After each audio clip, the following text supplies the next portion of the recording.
Workshop insider के एक और एपिसोड में आपका बहुत बहुत स्वागत है। यहाँ हम आपको सारी लेटेस्ट टिप्स और ट्रिक्स दिखाते हैं। हमें सिर्फ जरूरत है घर में पड़े कुछ औजारों की और थोड़े धैर्य की। आइए शुरू करते हैं। जब आप इन नटों पर तेल लगा रहे हों तब आप इस चोंगे का इस्तेमाल करके ब्रेक पैड को बचा सकते हैं। इन लकड़ियों को एक सतह पर जोड़ने के लिए स्क्रू और हथौड़े का इस्तेमाल कीजिए, इस तरीके से। तार को स्क्रू से जोड़ते वक्त ये तरीका बिल्कुल काम का नहीं होता है। इसके लिए हम तार को इस तरीके से छीलेंगे, अंत में थोड़ा सा प्लास्टिक छोड़ेंगे और उसे इस तरीके से हम घुमाएंगे। अच्छी तरीके से बांधकर फिर स्क्रू लगाएंगे। अब ये मजबूती से जुड़ चुका है। अगर आप प्लायर से नट नहीं खोल पा रहे हैं तो एक बोल्ट पर कुछ नट फंसाकर इस तरह पाइप में डाल दें और इस पाइप को हथौड़े की मदद से नट का आकार दे दें। आकार पूरी तरीके से आ जाने पर आप इस पाइप का इस्तेमाल करके उस बोल्ट को खोल सकते हैं। ये रहा टेढ़े छेद बनाने का एक दिलचस्प तरीका। पहले 3 छेद कर लीजिए जिससे आप अगली लकड़ी को जोड़ने वाले हैं। अब यहाँ पर बिना किसी फिक्र के आसानी से सारे स्क्रू बैठा लीजिए। अपने अगले प्रोजेक्ट में हम बनाने वाले हैं ईंटें उठाने का एक उपकरण। इससे आपका काम बहुत आसान होने वाला है। लोहे की कुछ पट्टियों को इस तरह प्लायर से जोड़ लीजिए और एक छोटे हिस्से को उसके दांत पर इस तरह वेल्ड कर लीजिए।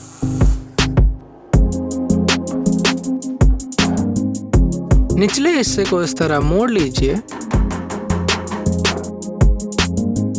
अब आप आसानी से ईंटें उठा सकते हैं। यहाँ पर रखने पर बाल्टी भर तो जाएगी मगर निकालने में दिक्कत होगी।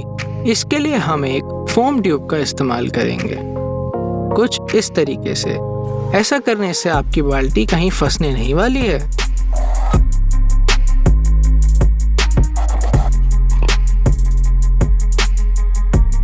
अब हम बनाने जा रहे हैं एक सैंड ब्लास्टर। इसके लिए मेटल ट्यूब पे एक तरफ छेद कर लीजिए और दूसरे हिस्से को चपटा।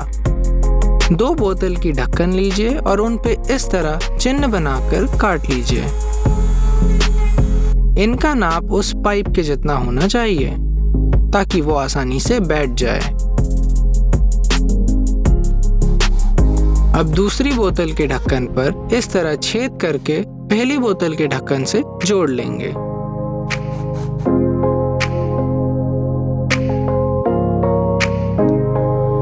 पाइप को इस तरह ढक्कन में बैठा लीजिए ताकि छेद ऊपर की ओर हो।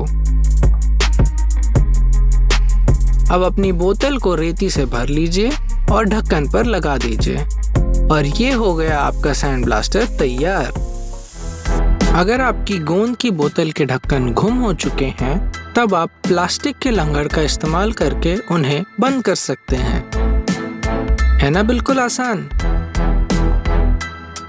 इसे कहते हैं मार्लिन स्पाइक हिंज। इससे हम बनाएंगे एक सीढ़ी, रस्सी वाली सीढ़ी।